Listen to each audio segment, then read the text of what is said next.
What if science has been chasing an illusion for decades? Not just a regular mistake, but an idea so brilliant, so elegant, it seduced thousands of scientists.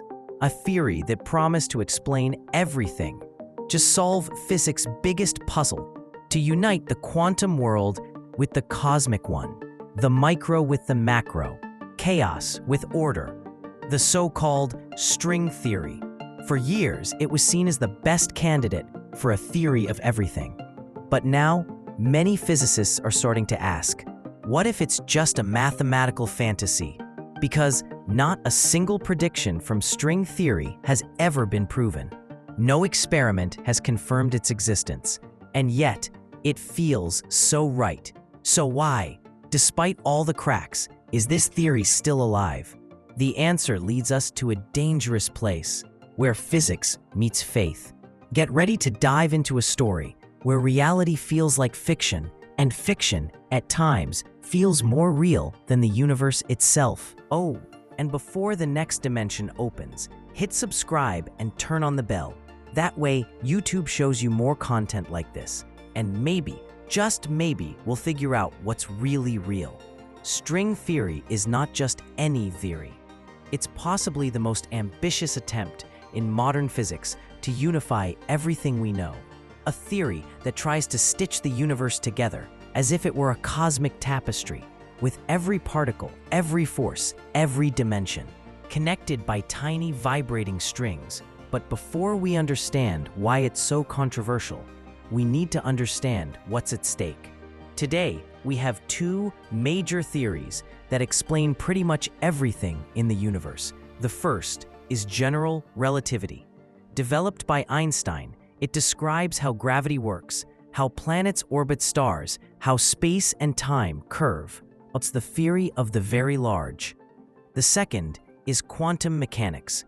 It explains the behavior of subatomic particles, atoms, and the foundation of matter. It's the theory of the very small. And here's the problem: these two theories hate each other. When we try to combine them, the math falls apart. The equations break down. It's like trying to mix fire with ice. The quest for a theory of everything is really a quest to reconcile these two forces. And that's where string theory comes in. But does it really do that? Or is it just a beautiful story without evidence? Now I want to know, do you believe the universe has a single, unified explanation? Or are we doomed to live with unanswered questions forever? Let me know in the comments. And get ready, because what comes next will challenge everything you think you know about reality. To understand why string theory emerged, we need to go back to the 1970s, a time when physics was facing a silent crisis. The standard model of particle physics already explained almost every fundamental interaction, except one: gravity. Everything involving electrons, quarks, photons fit perfectly with quantum mechanics.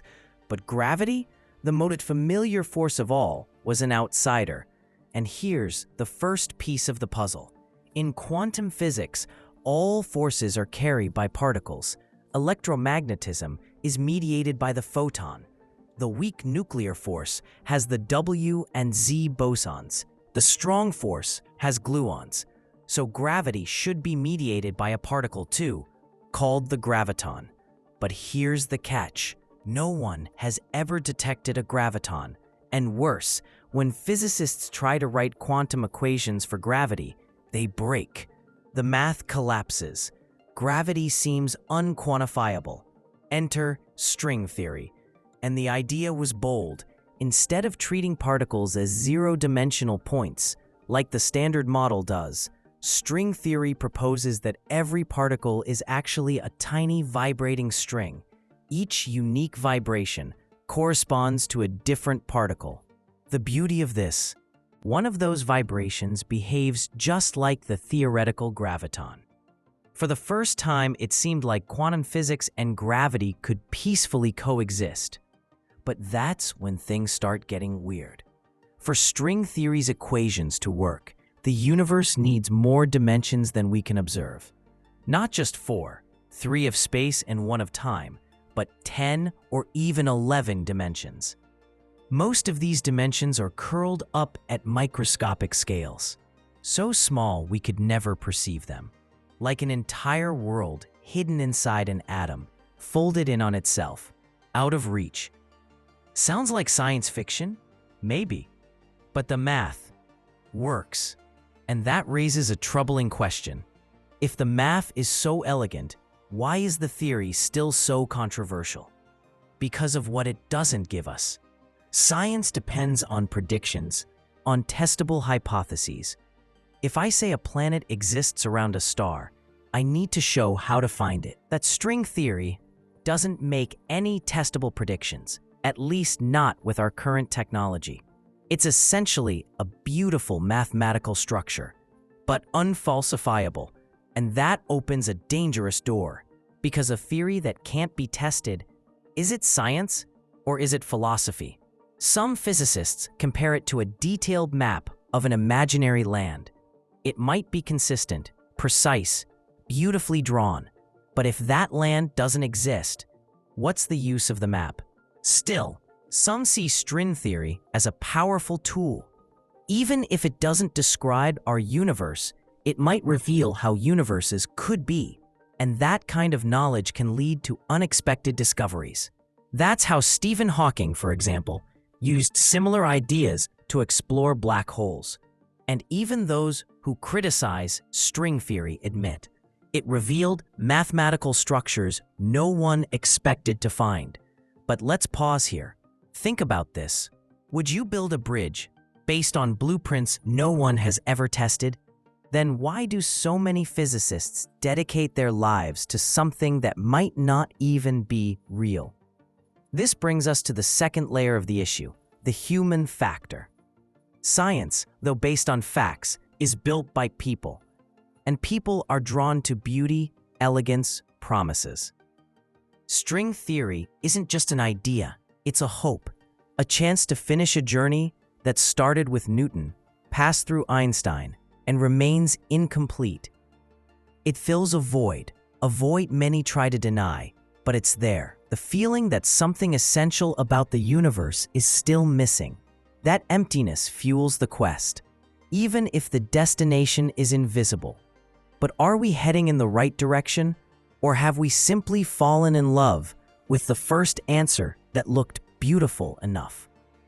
In the next segment, we'll dive deeper into string theory's most critical problems and why it might be leading us into a dead end. Imagine standing in front of an infinite library. Each shelf represents a possible universe. Each book, a different version of the laws of physics. String theory, in its quest to be a theory of everything, ended up creating infinite possibilities. And that's the problem. For it to work, 6 or 7 extra dimensions need to be compactified in very specific ways. But the number of possible configurations is so astronomical, estimates say 10 to the power of 100, that each one leads to a different universe with its own set of physical laws. This is what physicists call the string landscape, a sea of possibilities where finding our universe is like trying to find a single drop in an ocean of alternate realities. And that's a big blow to the logic of science. If any outcome is possible, then no outcome is predictable. And if nothing is predictable, how can it be science? That's been one of the biggest criticisms from physicists like Lee Smolin and Sabine Hossenfelder. They argue that while the theory is elegant, it has drifted dangerously far from the core of what science is supposed to be, making concrete, testable, and most importantly, falsifiable predictions.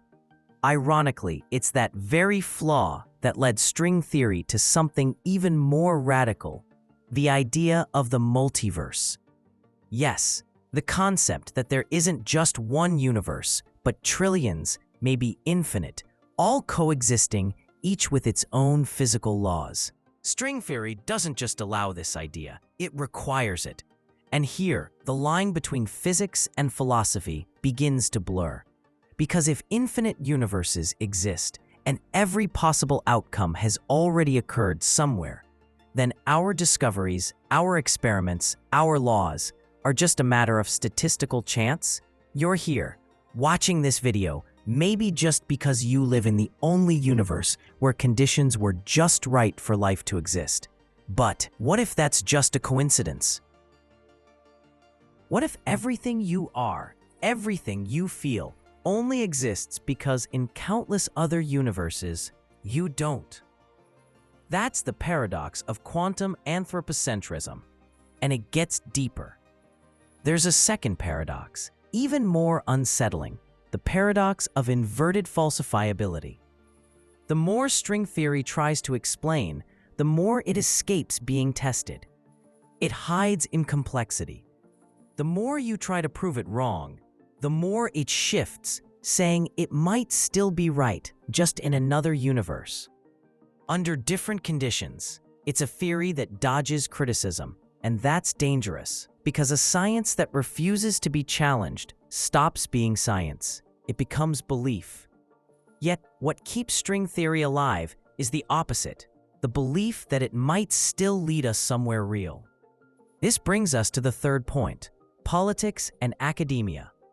For decades, string theory attracted billions in funding, hundreds of researchers, a flood of papers, books, documentaries. It became almost an industry within science itself. For many young physicists, it was a dream, the chance to be part of the generation that would solve the universe's biggest mystery. But that promise began to fade. Many left the field, others stayed, simply because there were no better alternatives. And here's the uncomfortable truth. Maybe we don't have any better theory right now. Quantum gravity remains a black hole of unknowns. Other ideas, like loop quantum gravity, have their own issues. It's like being in a desert of ideas where the only mirage is a theory made of strings.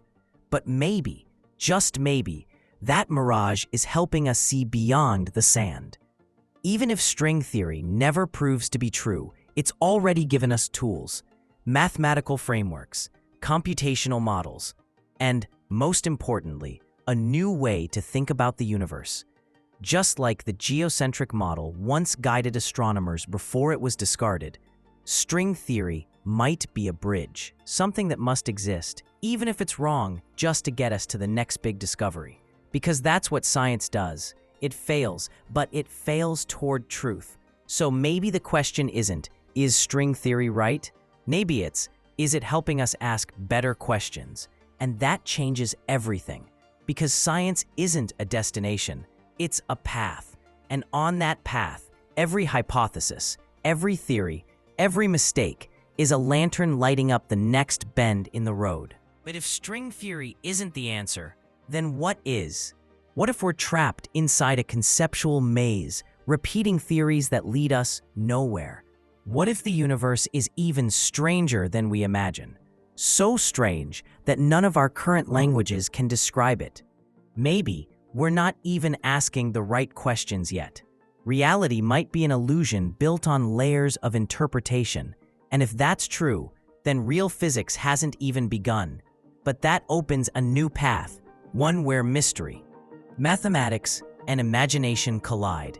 So now's the time to keep exploring. There's another video appearing on your screen, and it might just take you to the next level of understanding. Click it, because if the universe still holds its secrets, the next clue might be just one click away. Thanks for watching, and I'll see you in the next video.